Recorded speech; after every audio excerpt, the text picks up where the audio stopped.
All Despicable Me movies are filled with laughs and interesting plot twists, but did you know that there are actually so many mistakes and bloopers? You'll be surprised to see all of them because many bloopers aren't that easy to catch. But don't worry, in a few seconds, we will expose all Despicable Me movies, so stay to the end of this video and don't forget to hit that subscribe button.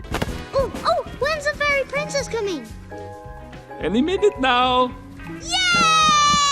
At the very beginning of the first movie, Gru clearly loves being a criminal. He enjoys it wherever he can, from stealing the moon to coffee and pastry. However, we doubt that he had a superpower of teleporting things. When he gets out of his car to talk to his neighbor, he doesn't have anything in his hands and walks directly to his house without going back to the car. When we see the next scene, the coffee and pastry are right there on his table. What a miracle! Sorry, you know dogs, they go wherever they want to go. Unless they're dead.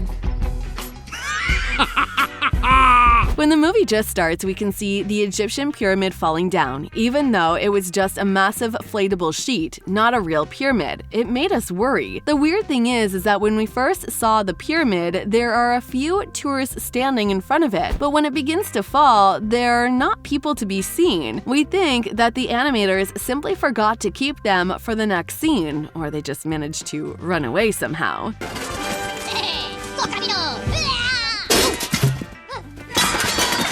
The mistake keeps on going from one Despicable Me movie to another, which makes fans think that the animation team probably does it on purpose. In the first movie, when Gru shows his house to the girls for the first time, the stove in the background moves from 12:10 to 12:11. This is such a tiny detail, but we appreciate this reference to reality. But when the shot changed again, we can see 12:10 again. So are we back in time? What about the air? Yes, you may touch the air. What about this? It was so cute to watch Gru's transformation from a wannabe evil genius into a kind-hearted father of three in the first Despicable Me movie. However, there was a moment when Gru had some fun on the roller coaster, and it looked like Gru was not a caring enough father rather than a blooper. When Gru first got on, there is a safety bar, but when he gets off, we don't see any safety bar at all. We wonder how Gru managed to stay in his seat. Sorry, dude. They can't ride without an adult. You don't have to be super attentive to notice that Brad is right-handed. His guitar-like instrument, which is called the keytar, is also right-handed, but the thing is that Gru is left-handed. So do you already understand what we're trying to say? When Gru steals it out of the end of the film, it has suddenly become a left-handed instrument, therefore allowing Gru to play it. And yeah, this mistake was made throughout all three Despicable Me movies.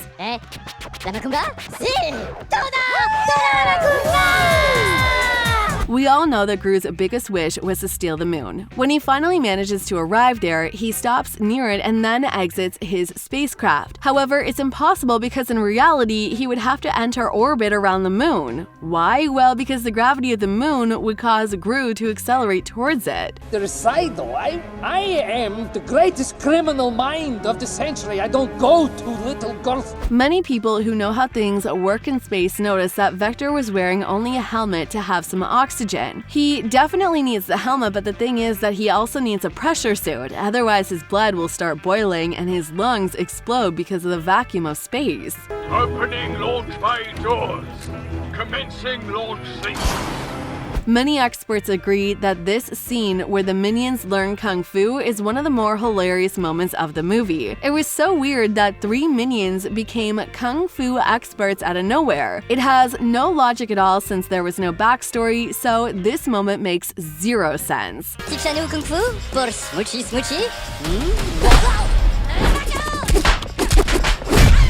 Another hilarious moment is definitely a scene where the minions take over the flight to San Francisco. You can see them going wild in attempts to steer the plane while calming down anxious passengers as well. The plane was dramatically flying around before landing, and even though it made so many kids, and adults as well, laugh out loud, this aircraft handling style is absolutely impractical. You don't have to know much about handling a plane to see that there were so many crash-worthy angles. Plus, the minions have never learned to keep the plane in the air, not to mention getting the plane to land properly. Velocity Smith, les capitaines, willkommen. Good flight. The next one is a clear blooper because Agnes's tights disappear out of nowhere. When Agnes, Margot, Edith, and Gru climb onto the platform during the dance scene at the end of the movie, Agnes is wearing white tights. But when they manage to get on the platform, she doesn't wear them at all. You are coming, right?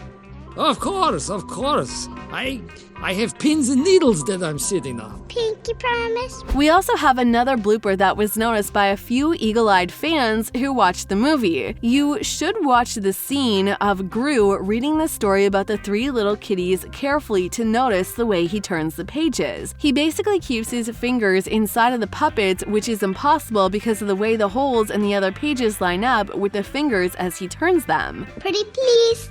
The physical appearance of the please makes no difference. It is still no, so go to sleep. Have you ever noticed that there are two minions with the name Kevin? That's probably a mistake because when Kevin with one eye returns back to normal size after being shrunk by the shrink ray, another minion yells Kevin and starts hugging him. This mistake is so obvious not to talk about it, or was it just a joke? It's so difficult to say. Buddies! Mazel tov! It is not easy to create a 100% perfect movie without any mistake, and this one is a really tiny detail, but we noticed it. You should rewatch the moment when Gru grabs Edith while trying to get the girls to sleep to notice that Agnes starts laughing out loud, and the sound of her laughter doesn't end even after we clearly see that she has stopped laughing. It's kind of creepy. This is gonna be the best book ever. Gru's biggest love in life is definitely his freeze ray. Throughout the series, we can see him using only his weapon because you can freeze everything and everyone you want, even partially. However, his freeze ray disappears at the start of the second movie when Gru drops his weapon while talking to Lucy. It was so weird to see that Lucy picks it up and it disappeared entirely.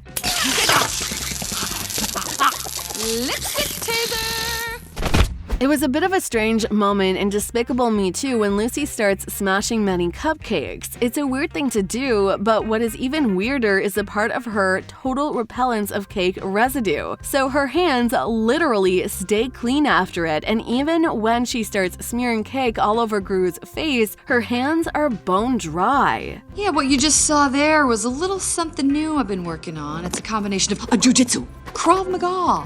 Another weird moment in Despicable Me 2 can be caught when one of the minions opens Gru's house door inwards. But when Agnes enters the house to put an umbrella over Gru's head, the door swings outwards. Of course, this is not the biggest mistake that was ever made in Despicable Me franchise, but it definitely makes us recall one of those brilliant Simpsons jokes. Boy, I really hope somebody got fired for that blunder. Done? Kanpai! Kanpai! Kanpai!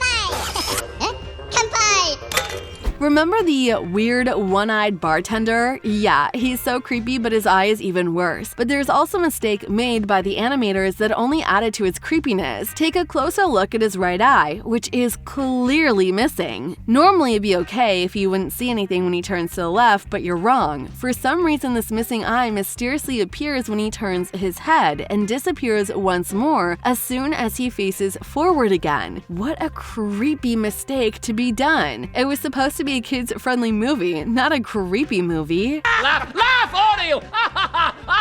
They all think I'm crazy. But I'm telling you. The next blooper is from the Minions movie, which wasn't really met with such critical acclaim as Despicable Me. But still, there were some really nice visual jokes and everyone was clearly happy to know these yellow guys' backstory. When the movie starts, you can see three people sitting in the front row of the arena watching Scarlet Overkill. They are dressed just like her, but when we move back to a wider shot, they disappear. Was it another visual joke or just a blooper? Let us know in the comment section down below. Is there anything else we should add to the list? Feel free to leave your comments in the comment section down below. Thanks for watching and we'll see you in the next video. Bye! Oh, look, it's me, Gru! And I'm Drew! We switched places! Oh, it's so nice to see you two are getting along.